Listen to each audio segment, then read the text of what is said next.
Thank you, Cass. Thank you, Mel, for those two beautiful songs. Now, tonight's guest, gosh, I first met tonight's guest 5 years ago at a carol concert at Chester Cathedral. And I interviewed him briefly at that occasion. And I then started reading about what he does. And I found out that for the past 25 years, he's been involved with trying to find accommodation for Kosovan refugees, Afghanistan refugees, people escaping Hong Kong, and now Ukrainian refugees. He also has a family situation which he's passionate about over adoption and fostering. And he's been very much at the forefront of the present situation over refugees coming into this country. And he's helped in so many, many, many cases. I could go on tell you more. I don't want to tell you any more. I want him to speak to you about whatever he chooses and thinks is fit for this occasion. So, ladies and gentlemen, please give a very warm welcome to Krish Kandiah.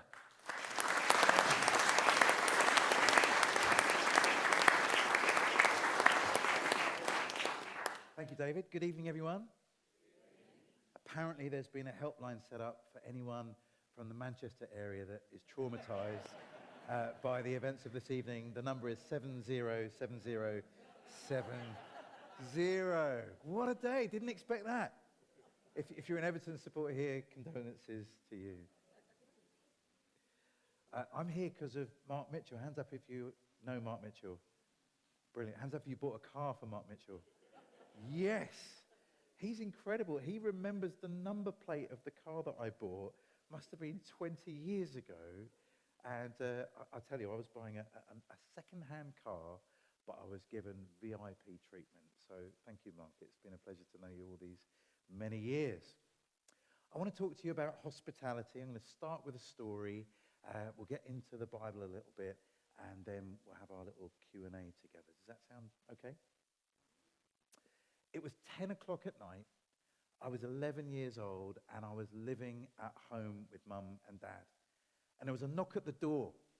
And my mum got to the door first, and she opened it, and there, filling up the entire door frame, was a huge man. Later I would discover a huge German man.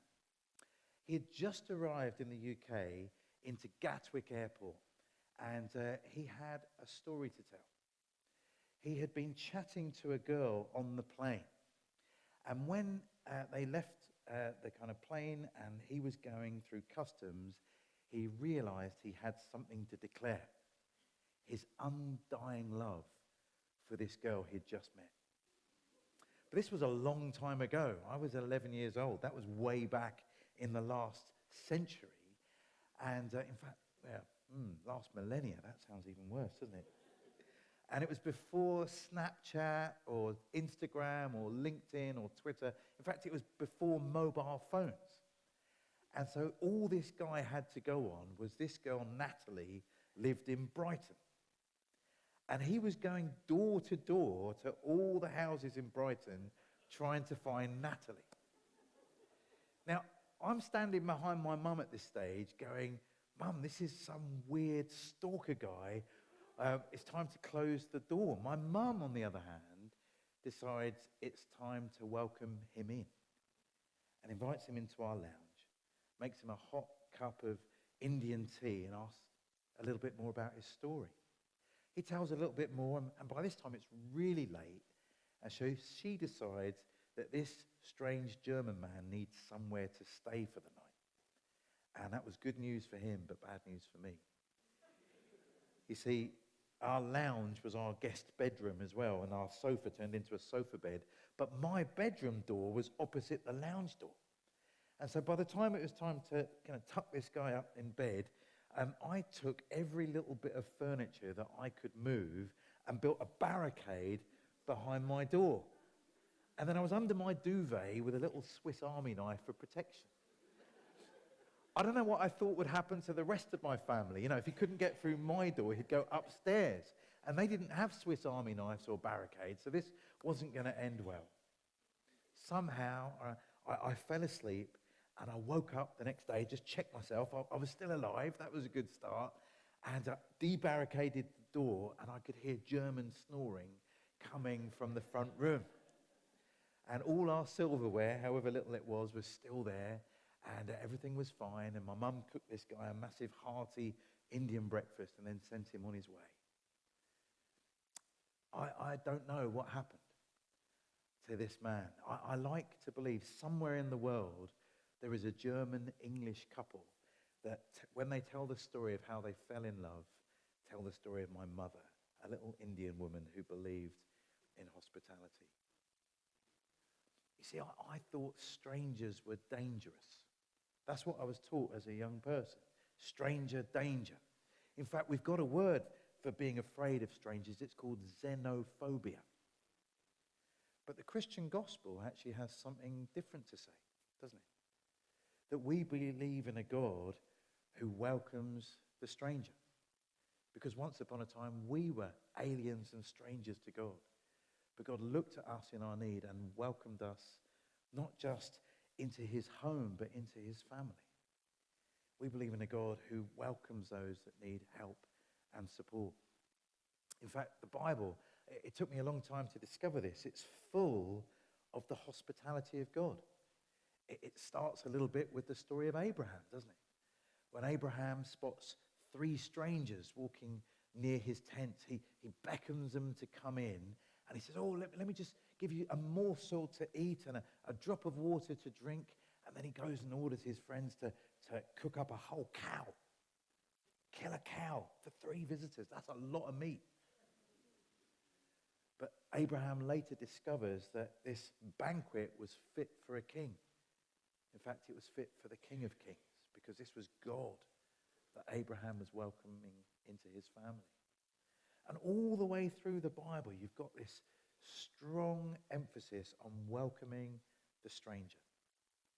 And that's been the story of my life. My mother modeled it to me. And then when it came time for us to start a family, by the grace of God, we had 3 children in 3 years. And that wasn't some kind of record we were aiming at. It just kind of happened. If you're not sure how that happens, Mark Mitchell does a fantastic seminar on that.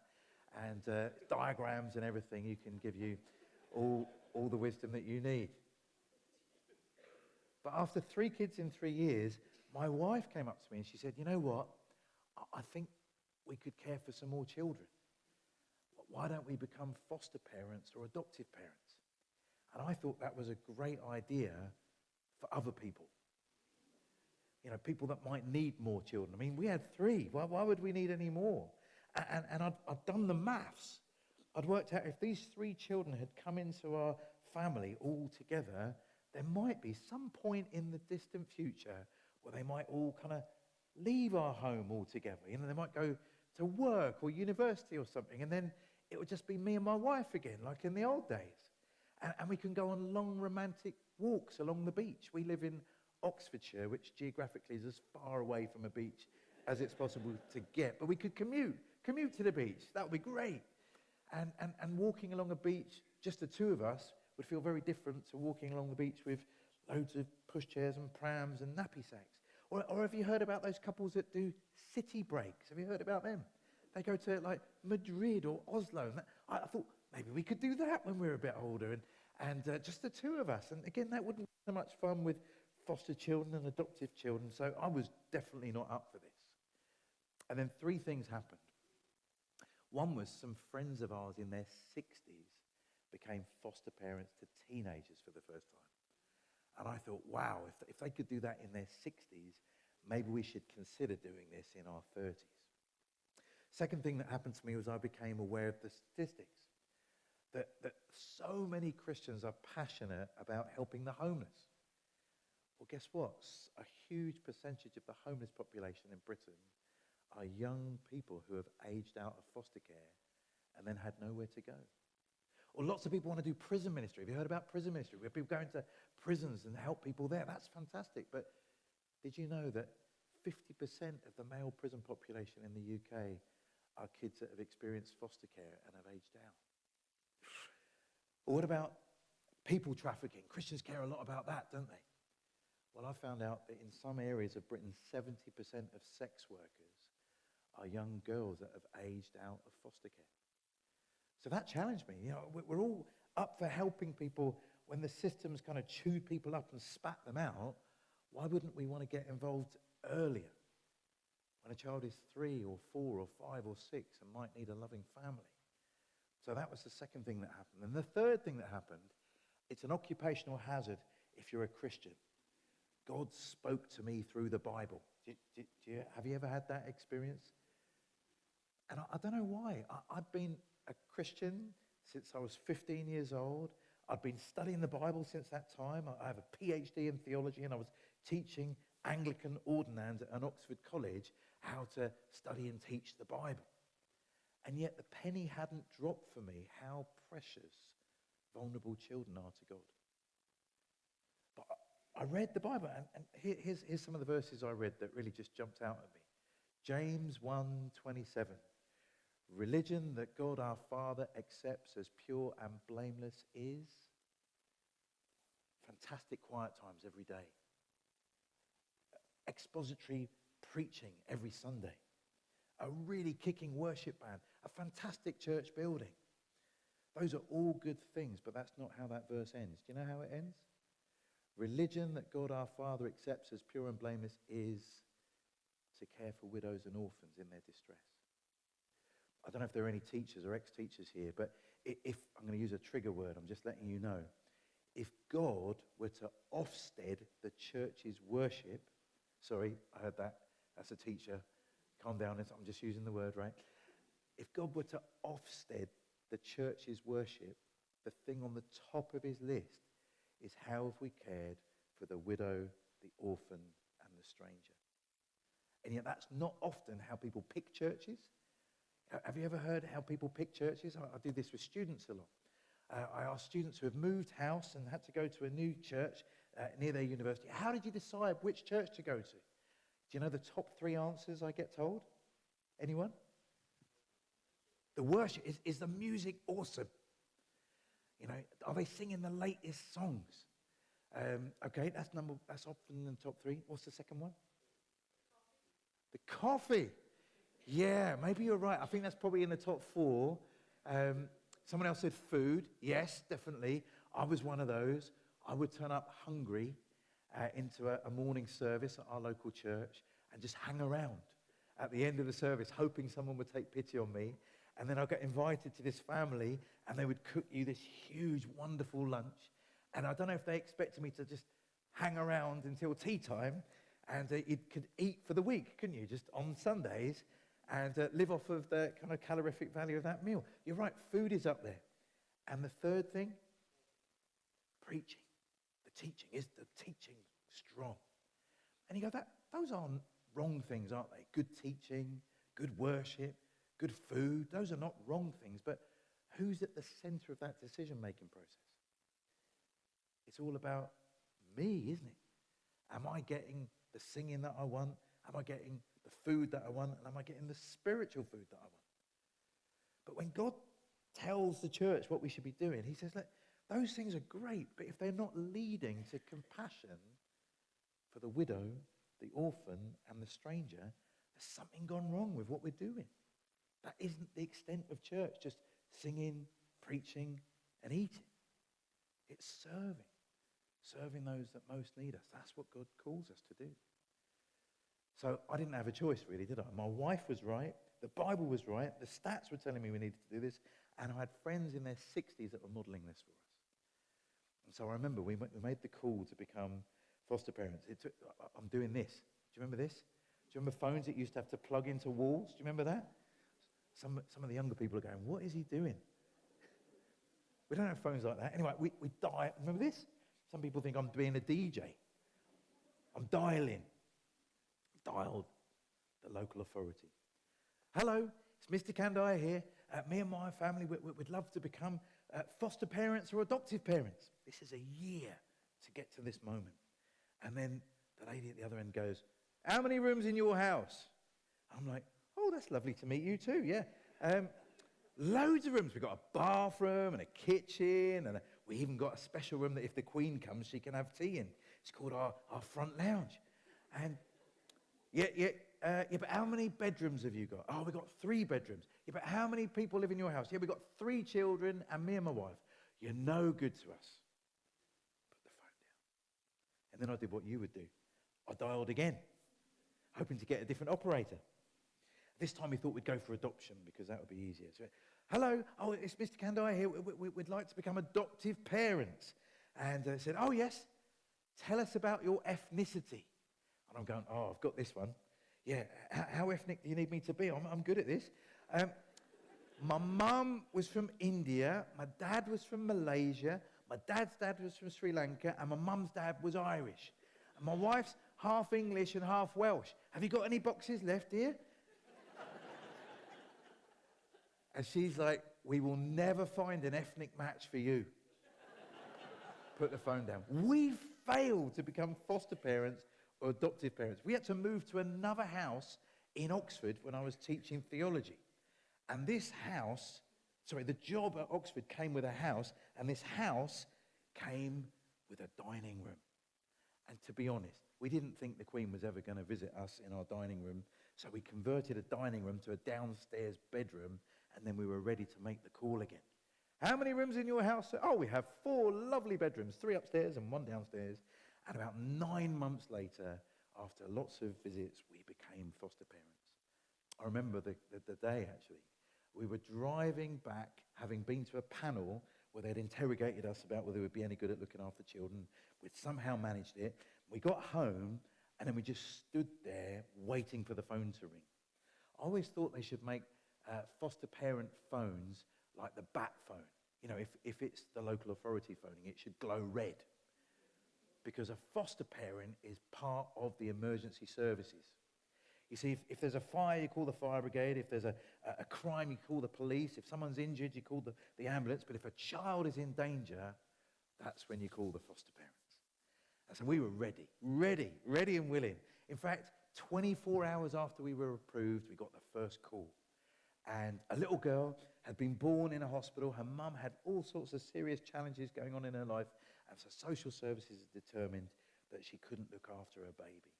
And so in we go. In fact, as soon as the phone rang and they said social services, my wife was in the car, revving the car, ready to go. And I'm like catching up with her. And then our neighbour came out. And she said, look, we hear you're going to go to the hospital, pick up a new foster child. Since you started the process, I've been making something for whoever your first child is. It's a quilt. I wanted it to be something that no other child on the planet would have, because I wanted this little one to know that she was special because she was coming to live with you. And I didn't know whether to make it blue or pink, so I made it green and I gave it an underwater theme. And I was in tears as I was taking this little blanket, and then I put it in a Moses basket, right, ready to receive this child. Do you know why that's a weird but cool thing? Who is the first fostered child in the Bible? That'll be Moses. So I'm putting this beautiful blanket made by my neighbour into the basket made for Moses, and then we're ready to go to the hospital to pick up this little child. I tell you, that child changed our lives. And 7 years later, we still see her because we adopted her when she was 4. And she lives with us. She is a handful, and yet she is brilliant. And if you ever need your hair cut anywhere in the Oxfordshire area, come and see my daughter. That's what she's training to be. She found school really tough, but she's flourishing as a trainee hairdresser. So look, I've let you into a little bit of my world. I want you to know, as maybe this will come out, that hospitality is what we were designed for. We follow a God who welcomed us into his family, who loved us enough to let Jesus die on the cross so that we, whatever we've done, wherever we're from, can be welcomed into God's family. We were just having a chat at Mark's house with some lovely people from Ukraine, and I mentioned this little verse in the Bible in John chapter 14. Jesus says to his frightened disciples who were worried that Jesus was going to be taken away from them, Jesus says to them, do not let your hearts be worried. In my Father's house are many rooms, and I'm going there now to prepare a place for you. Jesus went to the cross in order to prepare a place for you and me, not just in some vague spiritual heaven, but in the Father's house. God wants to take you home as his adopted child, to love you just as he loves Jesus. Incredible gift that he's given us. Now, if we've received that kind of welcome, how can we not want to pass that welcome on to others, whether those are vulnerable children or whether those are refugees that need somewhere safe to live? So I hope we'll dig into more of that as we go through the evening. But I think David now wants to come and ask a few questions.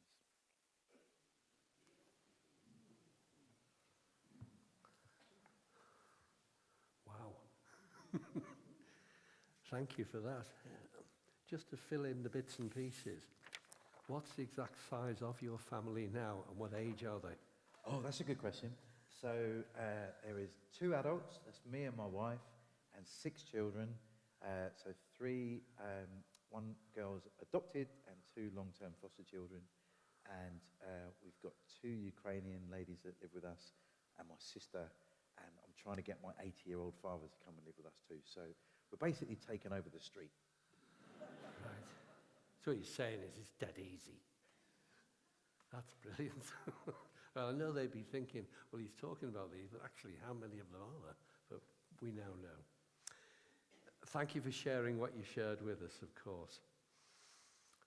I want to talk to you specifically now about the current Ukrainian refugee situation, the past year, the present situation, and perhaps more importantly, looking ahead.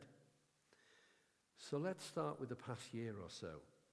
You set up Sanctuary Foundation in February 2022 to help the refugee situation. What has worked well and what hasn't? Oh, that's a great question. So I've been working, I think you mentioned it, in some way with refugees since the 1990s, which feels a long time ago. My wife and I were missionaries in Albania, and then when we came home, I was walking down the street one day going to church, and I heard a language I recognised, and I couldn't see anybody, but there were these 2 guys in the garden doing crazy paving, and they were speaking Albanian. And so I said, "Shkemi, sieni, sikeni which means, hi, how are you?" And they nearly jumped out of their skin because brown people don't speak Albanian. They thought there was some kind of weird thing going on. And we got chatting, and it turns out one guy was an engineer, one guy was a doctor, but they couldn't work in their specialities because they were refugees from Kosovo. And so our church decided, let's do something. And we realized that the Serbs had tried to not just exterminate people, but eradicate a culture. And so we just set up our church to run a little language school to help Kosovan, Albanian Muslims have somewhere safe where they could learn their language because their kids were losing it. And my favorite night, there was a night where we hosted a big party, and there was Albanian and Kosovan music and food and dancing. And it was a room about a quarter the size of this, but about 150 people inside. And it was completely sweaty. All the kind of windows steamed up because people were having so much fun. And a guy came out and he said, "I don't understand what's going on here. My understanding of Christians, they were the Serbs that were trying to annihilate my family. I've lost brothers and sisters just through that aggression. But here I am, I'm partying, I'm having the time of my life, and on the wall it says, Jesus Christ is Lord. What's going on?" And that's when I realized the church has got just a pivotal role to play in the welcome of people that otherwise don't feel welcome.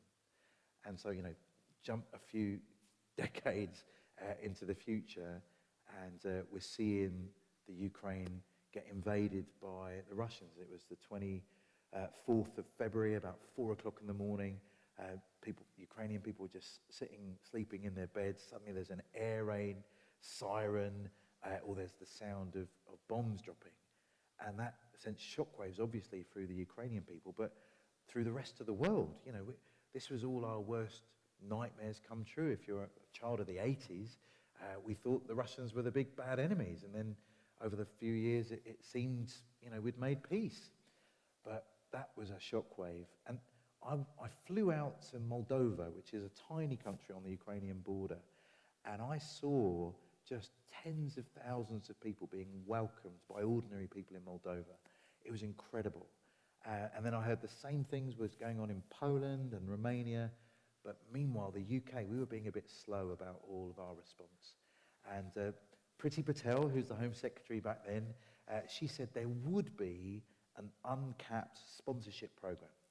And the uncapped bit was good news because it meant that it was unlimited numbers, but the sponsorship bit was the scary bit because the UK has been doing Syrian sponsorship for about 5 years.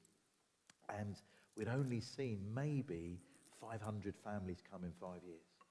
And it's because it's a really bulky process. It takes 8 to 9 months, maybe a year to get through the visa process. And so I thought, oh my goodness, it's too slow. This is never going to work.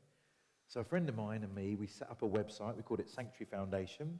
And we asked people to pledge if they wanted to be a sponsor. At the moment, there was no government scheme. So we said, look, let's just let the government know if there's any interest in people doing this. And in about 10 days, 29,000 people signed up. Wow.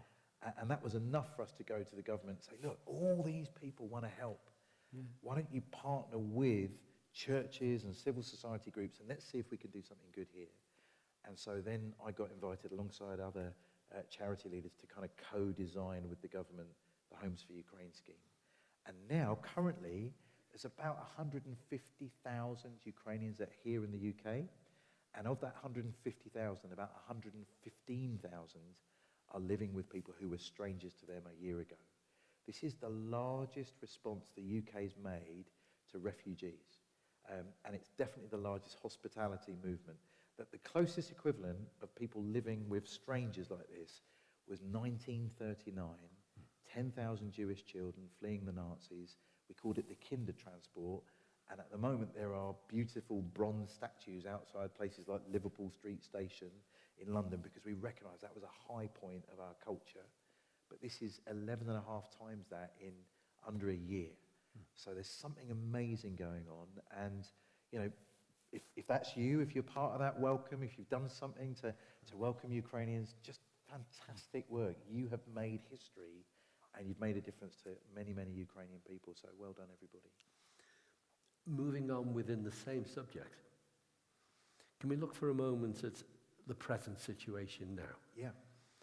Many people here tonight offered their homes to share with Ukrainian refugees.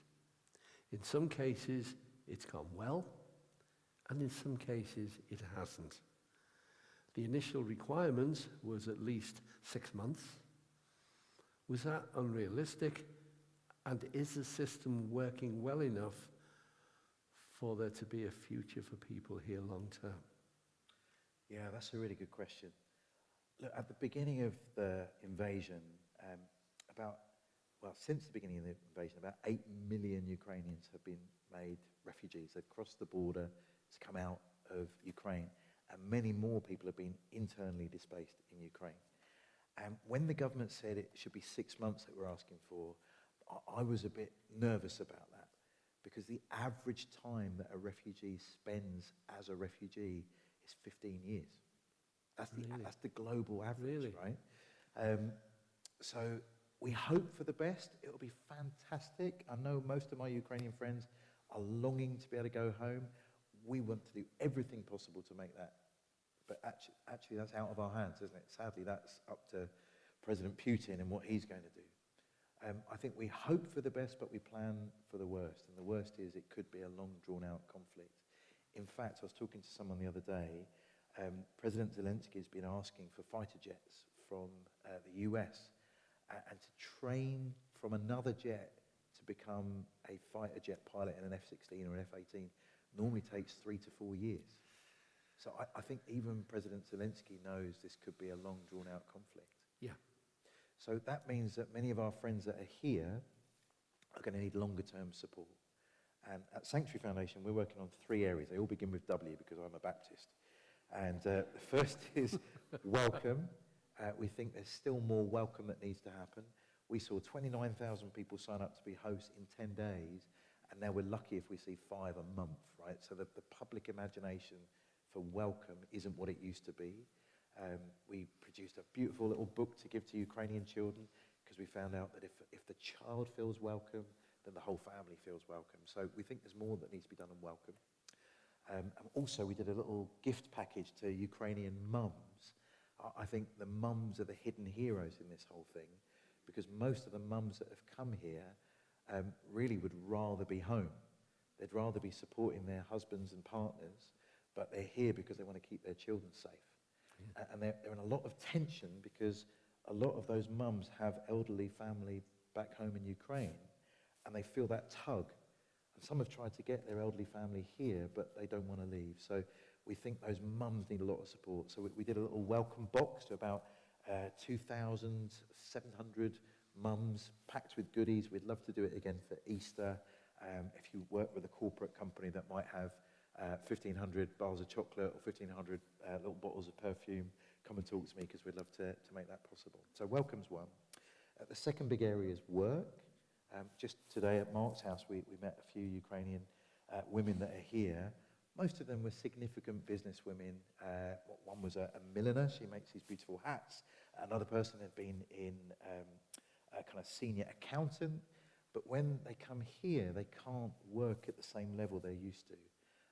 And imagine you've lost your family home, you're far from your family, and now you're working in a shop as an assistant or a TA in a school.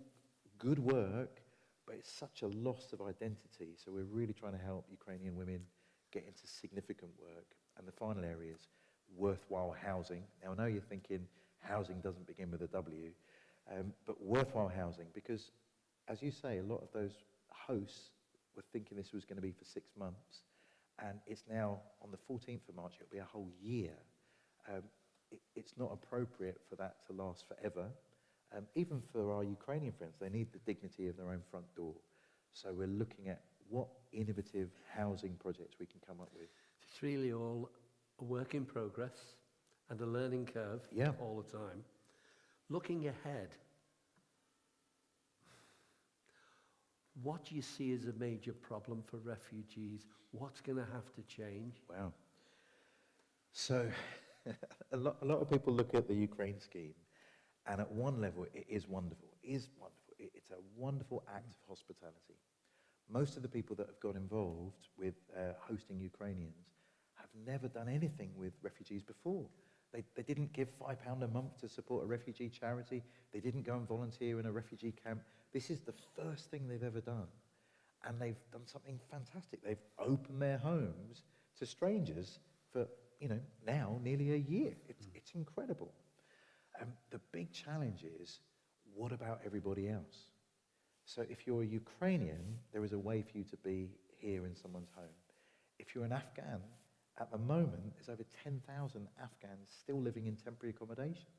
And you might have seen, not far from here, some small local adjutants are now picketing or setting fire to cars or agitating against, in fact, I would say terrorizing asylum seekers and refugees in those hotels. They've had enough trauma in their life, and we've added to it. So what about them? Or what about these people that are so desperate that they've made an incredibly dangerous journey and got in a boat to come to the UK? I've met unaccompanied asylum-seeking children who had no choice, right? They've got a brother or an uncle here, and they're trying to connect, but there's no actual way for them to apply for asylum outside of UK, and the only thing left to them is to get in a boat. And so there's no way for these guys to actually be looked after. In fact, the government's trying to pass laws that if you come in any of these other ways, will stick you on a plane to Rwanda. These people have got nothing to do with Rwanda. And so there's all sorts of, I suppose, differentiation. As a Christian, I believe every single human being is made in the image of God. And of course we want to help Ukrainians, but we also want to help other vulnerable people that need our assistance. So there's that built-in injustice in the system right now. Okay. I'd like to move the conversation now more onto the adoption fostering side that you were talking about before. You and your wife Miriam, this is a little bit controversial, but I'd prefer you to be honest with me. Okay. You and your wife Miriam have fostered and adopted children into your family, and that's a great thing to do. But with the huge number of safeguarding issues that we all have to adhere to these days, do you think it may be restricting people's enthusiasm to getting involved with offering their homes to children? Has safeguarding sometimes gone a bit too far? Let me put it this way. Some of you here are parents already. Imagine that you couldn't look after your children anymore. Maybe you were, sadly, you got some kind of terminal disease, and you needed to find a stranger to look after your kids. Before you were comfortable for a stranger to take your kids and look after them forever, how many questions do you think you might want to ask them first? 5, 10, 50, 100? I think I'd have 10,000 questions before I would let anyone, a stranger, look after my kids. Yeah. That's the situation the state is in. When you come forward as a foster parent or adoptive parent, they don't know you. They might know your tax return, but they don't know what kind of person you are. They don't know how you'll be with children. And so children that have had something so traumatic happen to them that they can't even live with their mum and dad anymore, we can't put them in a vulnerable situation. So I don't think safeguarding has got out of control. I think the state is doing its job of making sure you're a safe person. And people go, oh yeah, but it's a lot of hassle. Well, in one sense, that's not a bad filter. If we don't have the patience to go through the process of being assessed to be a foster parent or adoptive parent, what's the chances you're going to be a great parent for kids who have actually got a lot of needs? A lot of the times people romanticize fostering and adoption. You know, it's little Annie at the end of the movie, you know, dancing off down the street with a billionaire dad. Or it's Despicable Me, you know, 3 little girls that have loads of trauma, but never mind, a supervillain can look after them because he can do bedtime stories. So we've got to de-romanticize this. This is going to be tough. It isn't for the faint-hearted. Children that have had something really bad happen to them are going to need a lifetime of support. So it is worth it, but you really need to go in with your eyes open. Many countries in the West have been challenged by the Ukraine situation, and I've listened to you talking about our attitude to family life needing to change. It's a broken society at the moment. How can we fix things, and what needs to change? Oh, good question, David. I think that you could think of it in 3 levels, let's say. So I'm a big U2 fan, and Bono had a line in one of his songs. He said, I can't change the world, but I can change the world in me. And I think it's got to start with us. You know, I think we've seen it with Ukrainian refugees being welcomed. I can't change the whole immigration system, but I can change what it means for 2 young women who don't have anywhere to live to come and live in our household. I can see the immediate impact that it has. I see that with my foster children. I can't help every single foster child out there, but I can help the ones that I've been given responsibility for. And when you do that, you're giving these kids, but also those that are watching around you, a taste of something different. In fact, I would call it a taste of what's to come. We talked about Jesus welcoming us into the Father's house. There will be a time when everything gets fixed, and we get to be the trailer for that. You know, sometimes when you go to the movies, I sometimes want to close my eyes when the trailers come up because they show you the best bits of the movie, so you sometimes don't need to see the movie. We're supposed to be the trailer for God's coming kingdom, a little taste of what's to come. And that's really important. So, you know, it starts with us, it has a ripple effect into our community, but I actually think with government, there are lots of opportunities for us to actually do what Daniel did.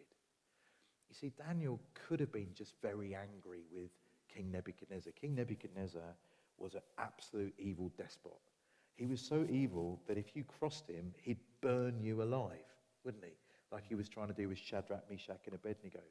Or if you crossed him another way, he wouldn't just kill you, he'd kill your family, and he'd turn your house to rubble like he did for those that were the wrong end of Daniel in the lion's den. So he was not a nice guy. I would not have voted for him in an election.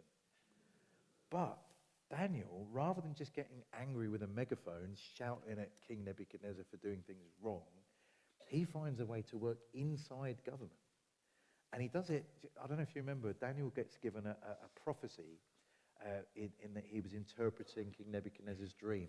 King Nebuchadnezzar thinks he's going to go mad, he's going to live like an animal. And Daniel, when he interprets King Nebuchadnezzar's dream, he says, "Oh, king, I wish this dream were for another king." I'm going, really? Remember, he's the one that burns people alive if they don't bow down to a statue, or makes their houses into rubble if they get the wrong side of him. But Daniel was a diplomat. He found a way to work effectively to support a dodgy government to do the right thing. Joseph did the same with Pharaoh. And I think we as Christians have an opportunity to be great citizens, to model a different way of doing things. And so that's what I've been trying to do with the work we've been doing in fostering and adoption. I advise the government on adoption and kinship care, and I now advise them on the Ukraine and Afghan schemes. And there are lots of things I'm upset with them about, but I'd rather be someone who helps them find solutions. So I think there's lots that we could go, oh my goodness, the country's gone to the dogs. Fair enough. Why don't we, gifted with the Spirit of God and the wisdom of God, try to be Daniels and Esthers and Josephs to try to find positive solutions in the midst of mess? I have a final question for you, but before I give that, you brought some books with you. Can you tell us what they are and what the situation I'm is? glad you asked about that. I brought a bookstall, and we're doing a mega deal. I've been spending a bit of time with Mark Mitchell. He knows how to make a deal.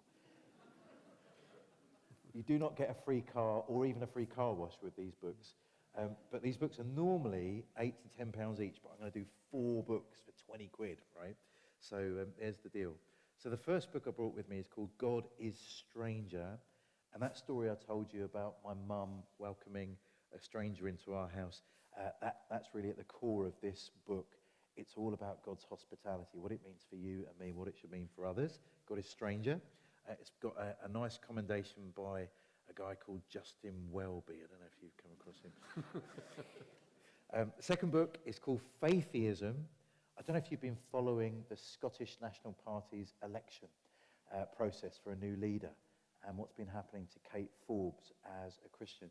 This book is trying to find a way through. How do you be a Christian in a world that's increasingly secularized? What wisdom do we need? It's called Faithism, Why Christians and Atheists Have More in Common Than You Think. That's been promoted by another Justin Webb, who's a presenter on the Today program. He's got a lovely voice, that man. That's the second one. The third one is called The Greatest Secret, How Being Adopted Children Changes, How Being God's Adopted Children Changes Everything. I don't know if you've realized you're an adoptive person. You've been adopted by God. You know that every time you pray the Lord's Prayer, because we say, Our Father. Now, Jesus is the only eternal Son of God. The only way you and I get to be calling God Father is through adoption. And so this book unpacks that for your prayer life, for your approach to church, your approach to giving. All the basics of discipleship gets transformed when you think about being adopted. And the last book, it's got the best title. My wife came up with this one. Disciples, Why I Fall Asleep When I Pray, and 12 Other Discipleship Dysfunctions. And so I'll read you the headings just so that you'll get a taste of it. But I think you'll enjoy it. It tracks through Matthew's Gospel. Dissatisfied, why I feel like I'm going nowhere. Despairing, why I shout at God. Disoriented, why I won't step out of my comfort zone. Disgruntled, why I struggle with Jesus' teaching. Disconnected, why I feel such a hypocrite. Distant, why God seems so out of reach. Disturbed, why my mind wanders during communion. Dispassionate, why I fall asleep when I pray. Disloyal, why I can't tell people about Jesus. And disqualified, why I could never be a missionary. So if you feel like any of those things, this book might be helpful for you. And it's a deal, 20 quid for 4. Come and grab them at the end. Now, I gave you the opportunity and you took it. Okay. You haven't got a credit card machine, have you? I don't, but I trust you. So if you want to pay me later, I'll give you my bank details and we'll sort it out. Okay. A final question. People find it very difficult to pray for President Putin. Yeah. What the good people here tonight need to be praying for over the whole situation. Wow. We hosted a kind of memorial service on the anniversary of the war last Friday, the 24th of February. And I invited two Ukrainian refugees to lead our prayers, to tell us what to pray for. And the first lady that came up, she said, I actually want to pray for Russia. I want to pray for all the mums who have lost their children in a futile war. And I was so shocked, because here was a woman that had lost so much of her life, demonstrating something Jesus told us to do, which was to love our enemies. So I think we have to pray for peace. You know, Jesus said, blessed are the peacemakers, for they'll be known as the children of God. Making peace is the family business. That's what we're supposed to be doing. Jesus was the Prince of Peace, wasn't he? And when Jesus was about to die, he promised peace for us. My peace I leave with you, he said. And the first thing that Jesus said to his disciples after the resurrection was, shalom, peace. So this is what we're about. We're about peace. And so we've got to keep praying for peace. But for me, prayer always leads to action, right? If we're praying for peace, that's not enough. We need to figure out what is it we can do to demonstrate it. And for me, my mother showed me that when she was facing all sorts of hostility as a brown woman in Brighton in the 1950s, what she did was she opened her home on a Friday night and welcomed anyone that didn't feel like they fitted in to come for curry and rice. My mother fought hostility with hospitality. And that was true for, you know, this German guy that turns up in the middle of the night many years ago, and it's been true for many people until she passed away. So we've got to pray for peace, but we've got to proclaim peace by offering hospitality to those that need it. Krish, it's been a genuine pleasure and a privilege to sit here and talk to you. On behalf of people here, thank you for everything your organisation tries to do. And thank you for the example you've shown us over children and the future. And we also pray that, I know you're going back home this evening, that you have a safe journey back. Ladies and gentlemen, Krish Kandiah.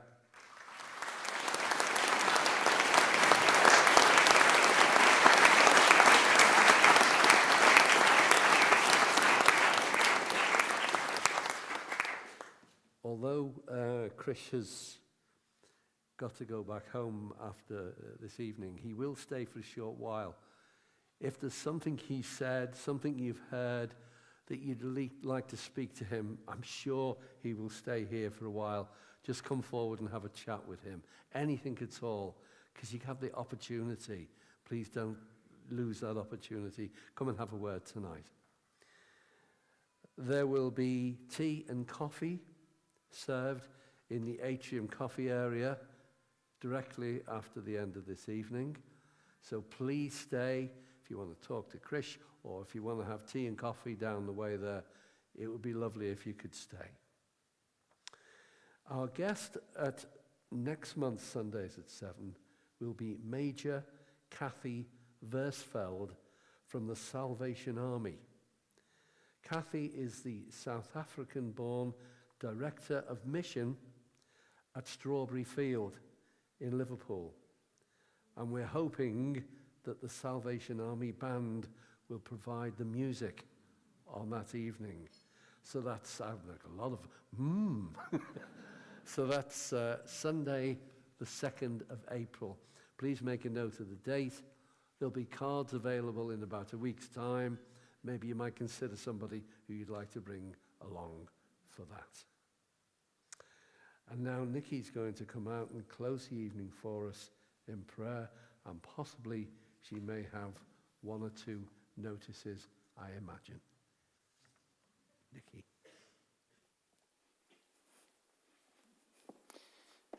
I didn't know it was going to be an extended offer of notices as well. What shall I say?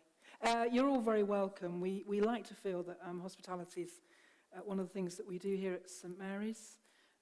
Generosity, that sort of sense of being open-hearted, and welcoming. And I want to say a personal thank you because over the last 12 months that we've been thinking and praying for Ukraine and standing alongside brothers and sisters and those that God is bringing to us. I know a number of you have done some heavy lifting when it comes to hospitality, so thank you for that. There's also been something I think that God in his grace and his favour has been doing to us as a community, which is bringing people to us for whom English isn't necessarily your first language. So when I pray in a moment, I'm going to leave plenty of space for you to be praying that prayer in your heart language and to be thinking of perhaps people who are not here tonight, who are perhaps a long way off for you, but we welcome you and we want to be family for you for as long as you need family and a place to be and to flourish for as long as you need that. I haven't got any other notices. I've just riffed on that for a while just because you said I was going to. So I'm going to pray, and as I say, I'm going to leave some space, and you might want to just think of a situation in the world, a community, a family, a neighbourhood, something that perhaps Krish has touched on, and he's sort of thought about a number of areas in the world, but there might be something that's really important for you tonight. So, Father, we pray for those caught up in war in Ukraine, but in other places too. Lord, we ask you to stand with those affected, to weep with the brokenhearted, to strengthen the weak. We pray that someone somewhere will speak words of hope to the sad and the downcast. We pray for all those who are displaced, who are in a place that is strange to them for any reason. Those from Ukraine, but perhaps other conflicts too. For all those who are separated from loved ones, for those who are welcoming, and for those who tonight are thinking of welcome.